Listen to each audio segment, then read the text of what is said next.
There's a silence across America that few are talking about, but I can feel it. After 7 decades of watching this country rise, fall, and rebuild itself, something about this moment feels heavier. It's not just the markets or the headlines, it's the unease in people's eyes, the quiet worry that the old rules no longer work. I've seen bubbles, crashes, and recoveries, but this feels different, more personal, more fragile. If you've lived long enough, you can sense when the wind changes before the storm hits. Have you noticed it too? Tell me in the comments. And if wisdom, patience, and calm are values you still believe in, hit that subscribe button, because in the days ahead, you'll need them more than ever. At 94, I don't look at numbers the way I used to. These days, I look at patterns, the quiet rhythm that repeats when people forget what truly matters. I've watched entire generations rise with hunger, fall into comfort, and then lose the discipline that once built their strength. The truth is, most people don't lose everything because of bad luck. They lose it because they stop thinking long-term. They start believing tomorrow will look exactly like today. But it never does. When I was young, life moved slower, but decisions carried weight. $1 saved was a promise to your future self. Now, I watch people chase trends that disappear faster than they can name them. I'm not criticizing, I understand the temptation. The screens are louder, the rewards are instant, and patience feels old-fashioned. But every time I see a man trade his future for a moment of excitement, I remember how many others have done the same, just before the storm. Discipline isn't a word people like to hear anymore. Yet, it's the one thing that protects you when everything else falls apart. The market rewards those who wait, not the fastest, not the flashiest, but the patient. And that's true far beyond investing. The same principle applies to how we handle our health, our relationships, even our peace of mind. Everything worthwhile still takes time to grow. At this age, I've learned that wisdom doesn't come from information, it comes from reflection. It's sitting quietly with your mistakes until they tell you something useful. It's realizing that the habits that made you strong in your 30s are still the ones that will protect you in your 70s. If America has forgotten anything, it's that endurance is more powerful than excitement. So I'll say this to every senior listening, your experience isn't outdated, it's the antidote. You've lived through uncertainty before. You've seen fear come and go.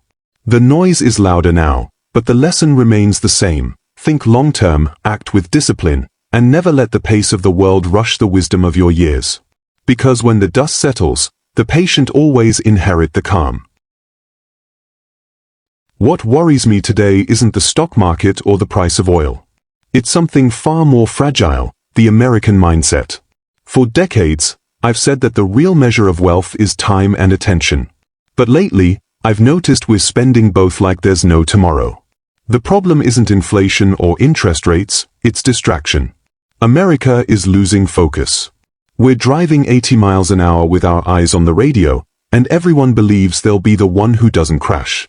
When I was young, people built their lives slowly. They talked to their neighbors, they planned years ahead, and they valued silence because silence gave them clarity. Today, the noise never stops. Every moment, a new alert, a new promise, a new crisis.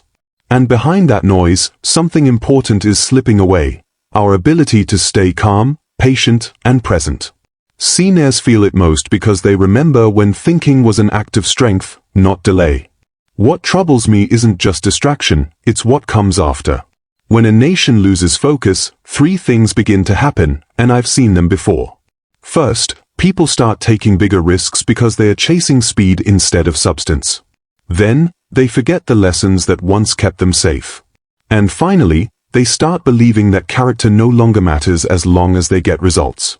Those 3 shifts, recklessness, forgetfulness, and moral drift, always mark the start of a deeper storm. I've watched these patterns surface before major corrections, not just in markets but in societies. It begins quietly, disguised as progress, and ends with exhaustion and regret. The next few years will test whether America still remembers the discipline that built its foundation. So listen closely to what comes next. The warnings ahead aren't meant to scare you, they're meant to prepare you. Because if you can see what's changing beneath the surface, you can survive the storm long before others even notice the clouds. Warning 1. The culture of speed. We used to wait for things. We waited for letters to arrive, for crops to grow, for savings to mature. That waiting built something inside us: patience, perspective, gratitude. Today, people refresh their screens every few seconds, searching for updates that don't matter tomorrow. We've mistaken movement for progress, speed for success. But speed is only useful when you know where you're going. Right now, I see a culture racing forward with no map, no pause, and no sense of what's being lost along the way. Instant gratification has quietly become America's most dangerous addiction. It doesn't look harmful, it looks efficient. Click, swipe, deliver, repeat. But each shortcut costs something invisible: our ability to think deeply and to wait wisely. When everything is instant, nothing feels earned.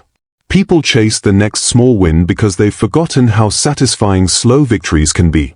Real wealth, whether it's financial, emotional, or spiritual, still takes time. Every valuable thing I've ever owned or understood came from compounding patience, not impulsive decisions.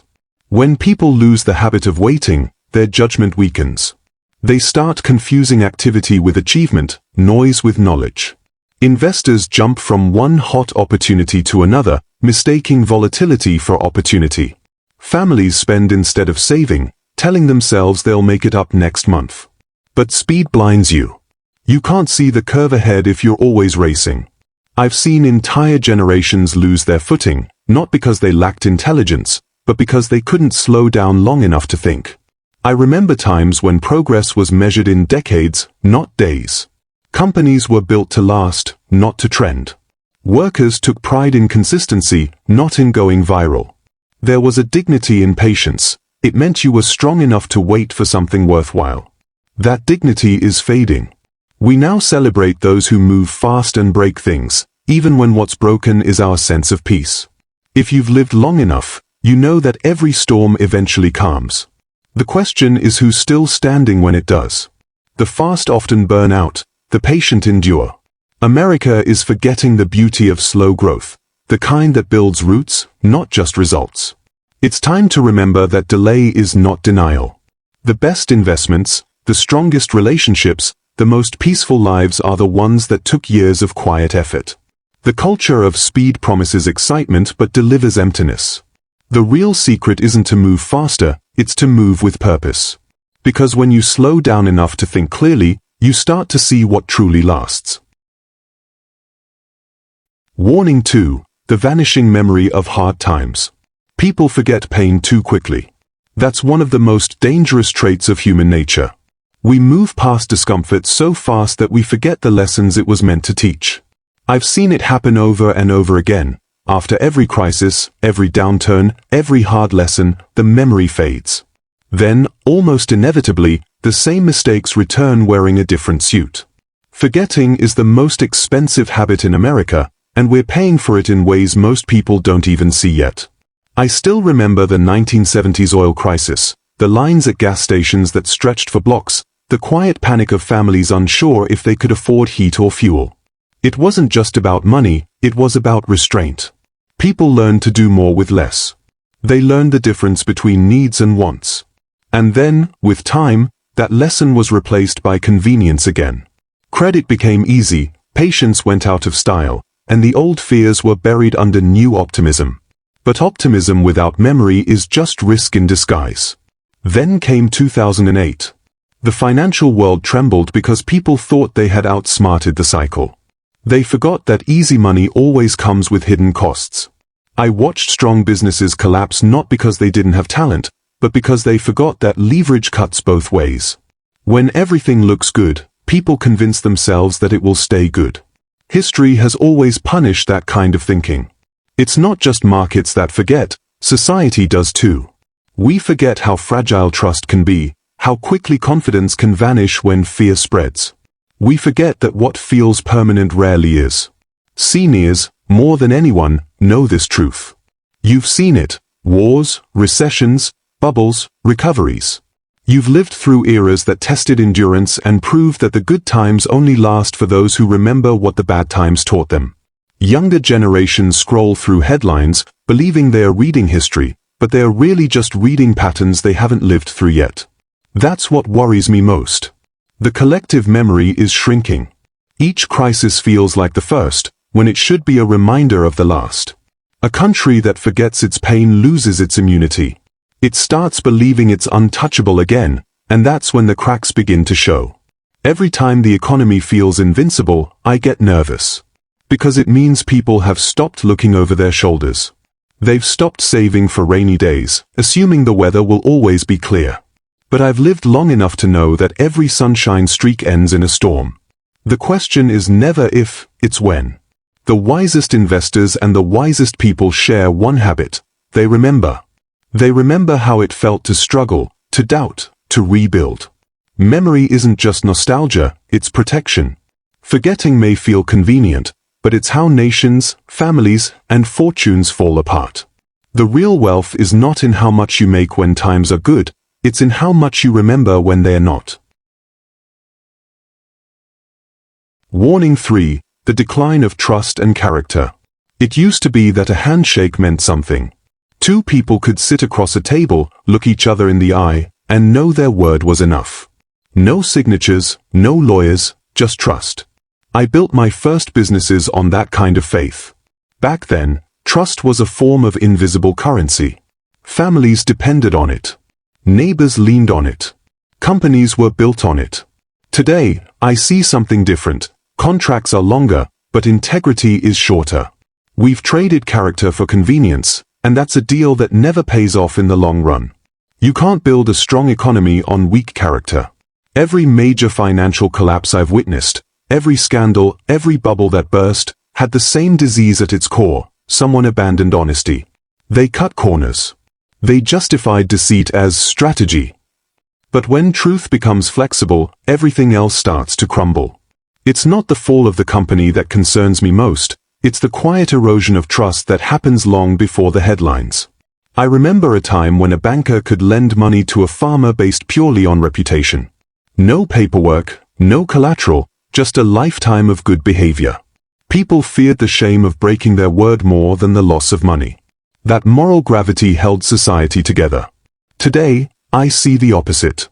Everyone's chasing quarterly profits, manipulating numbers, forgetting the faces behind the figures. We've become fast, but fragile.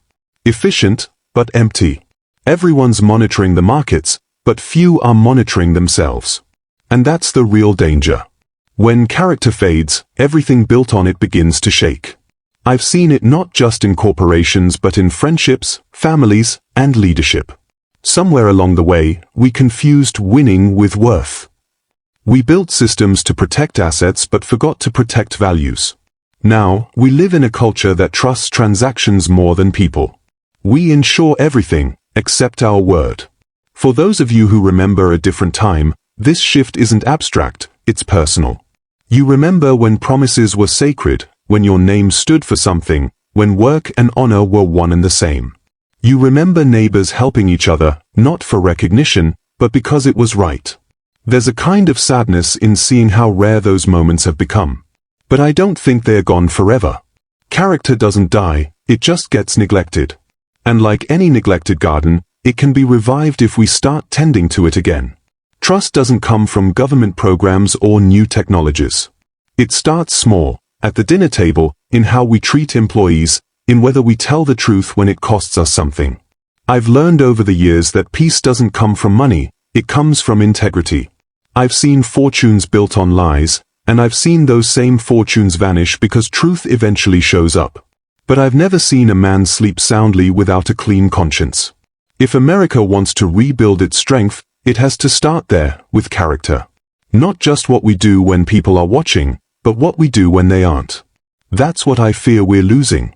And yet, that's also what gives me hope, because character is a choice we can still make. We can remember who we were when promises mattered, and we can decide to be that kind of country again. I've been thinking about what I said earlier, about trust, character, and how we've drifted as a country. You can't point out what's broken without remembering how to fix it. The truth is, America doesn't need a new formula. She just needs to return to the old one, the one that built her in the first place. We've traded patience for speed, honesty for appearances, and wisdom for noise. I've lived long enough to see what that costs.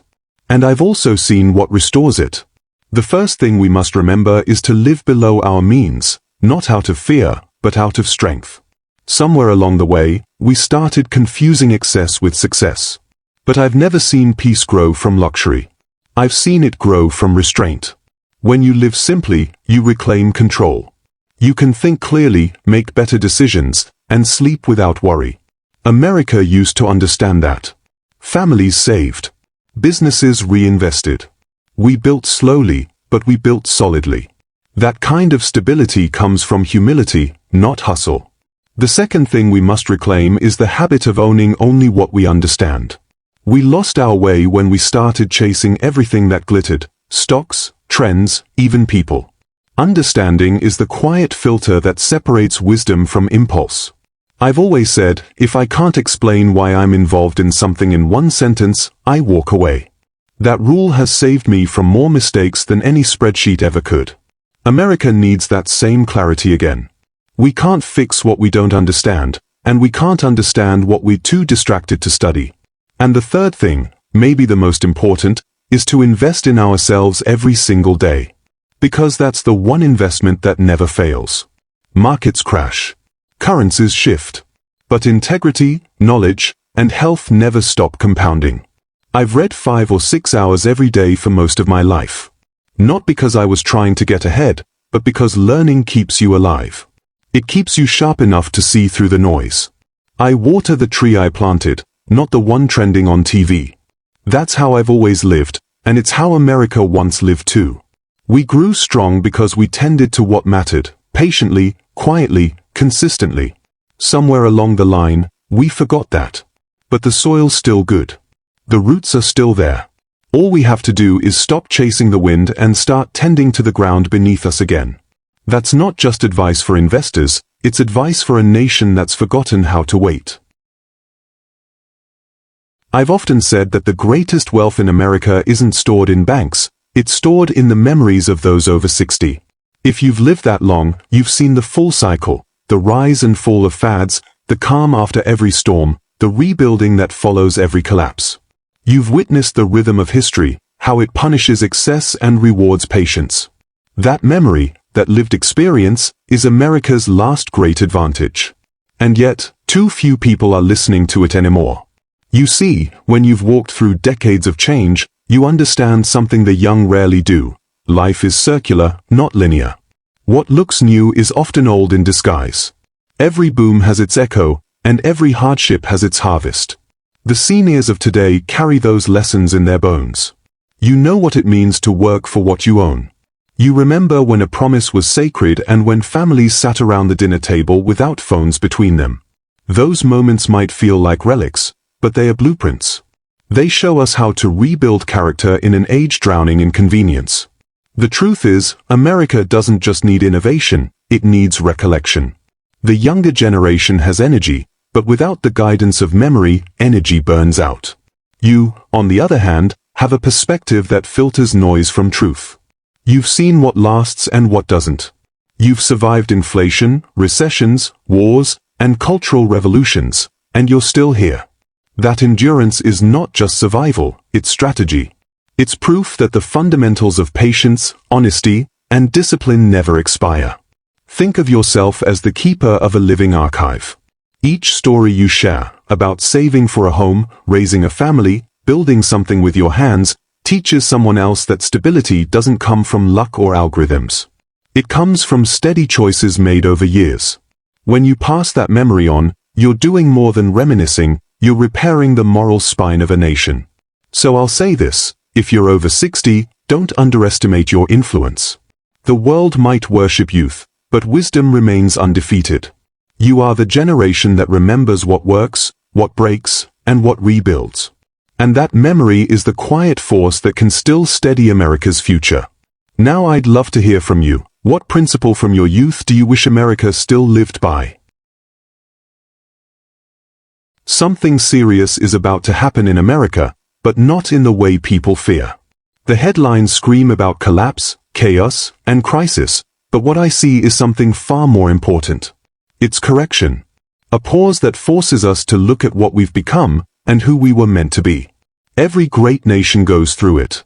Every wise person has lived it. When you move too fast for too long, the world eventually taps the brakes. That's not punishment, it's preservation. I've lived through 7 decades of economic storms, and here's what I've learned. Fear clouds reason, but calm creates clarity. The people who survive aren't the ones who run the fastest, they're the ones who think the clearest. What's coming isn't the end of prosperity, it's the rediscovery of patience. It's a turning point that rewards those who kept their heads while everyone else lost theirs. If you're watching this, remember, you have the tools to endure it. You've seen this movie before.